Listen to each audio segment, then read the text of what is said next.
Pennsylvania Congressman Dan Meuser, a member of the House Financial Services and Small Business Committees. Congressman, great to see you. Thank you so much for being here. What is your take on these $2,000 checks? Can that just be sent out from tariff revenue, or will you need to vote on it? How are you poised to vote? Good morning, Maria. Always a pleasure to be with you. Well, look, the President Trump is about strengthening our economy. He's about delivering for the American people, and he's focused on it like a laser beam all the time. We have some great things happening in our economy. You know, this whole inflation debate. Let's face it. You know, when Reagan came in, he took 2-3 years to start bringing down inflation with high interest rates. The president has corrected inflation just in 4, 5, 6, 8 months. He's corrected it. The inflation rate, the cumulative rate for the president over the last year is less than 2%. The cumulative rate under Joe Biden for 4 years was 20%. So we stopped inflation. Now we have to bring prices down.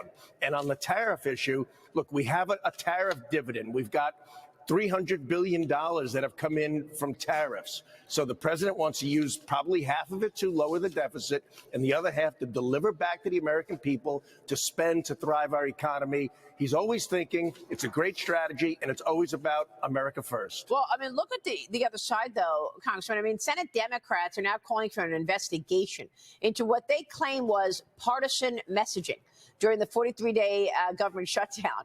They want the Government Accountability Office to probe whether the Trump administration broke the law by blaming Democrats for the shutdown on federal websites. Congressman, your reaction?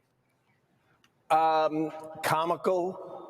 Shameless, the height of hypocrisy. I mean, I've stated that a lot lately about some of the Democrats' statements. Look, Elizabeth Warren, the one who brought the letter, go on her official Twitter site, go on her website. All she does is blame Republicans. Meanwhile, Senator Warren, all the Republicans, with the exception of a couple, voted to keep the government open. All the Democrats voted to close the government. It's real simple math there.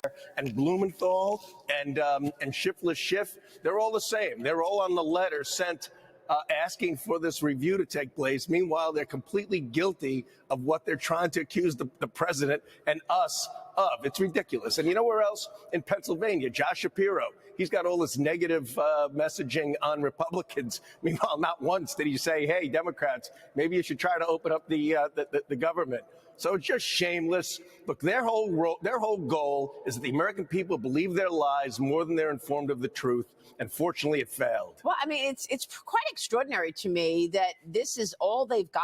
I mean, like, for an entire campaign season, they were calling Republicans Nazis and fascists. I mean, so much so that, you know, like, mentally challenged people tried to kill President Trump and assassinate him twice. And, you know, the guy had fascist written on the bullet. So, I mean, there's that. And throughout all of this shutdown, 43 days, I believe the Republicans Senate tried to do a vote 15 times or 14 times. So is there any other way to say that it was the Democrats who kept the government closed? There isn't, but they're going to keep on saying it. But then again, not just newsworthy stations like yourself and people like yourself, but even the Chris Cuomos of the world said, America, the Democrats are not telling you the truth. So there you have it. We know where it is. They caved. We're now moving forward, and we have great plans to do the things that the president and this Republican Congress have planned to do to strengthen our economy, our national security, and bring common sense to our society. And, of course, then there's crime. I mean, ICE has arrested an Uzbek man earlier this month while he was driving a commercial truck in Kansas. DHS says that 31-year-old Akror Bozorov was led into the country by the Biden administration and the wide open border, but he was wanted in Uzbekistan in 2022 for alleged ties to terrorism. Still, he was granted work authorization in America in early 2024. His commercial driver's license issued in Pennsylvania. The photo DHS released even shows he has a real ID, Congressman.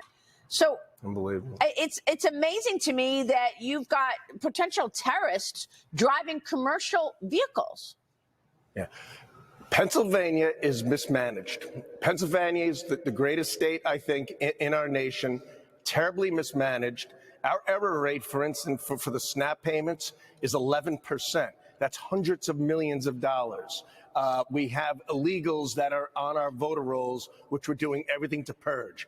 Sadly, this is not a surprise that someone on the terrorist list, an illegal alien, by the way, who came in during the Biden administration with a criminal record, received a truck driver license in Pennsylvania and then went off and killed an American. Look, we need serious people running our state, running our nation, handling things in a manner that is highly organized. And in the day and age of IT and AI and everything else, things like this shouldn't happen. Yeah.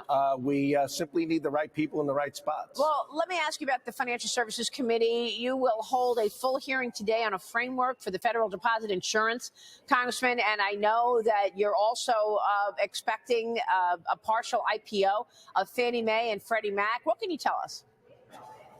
Well, on the FDIC front, look, we all agree, I think, with the goals of the Haggerty bill, which wants to raise non-interest-bearing accounts up to $10 million. The FDIC insurance is at $250K, and it's been there since 2010. I have a bill to at least index it against inflation. So we're having a hearing today to discuss how the best way to get there as far as protecting community banks.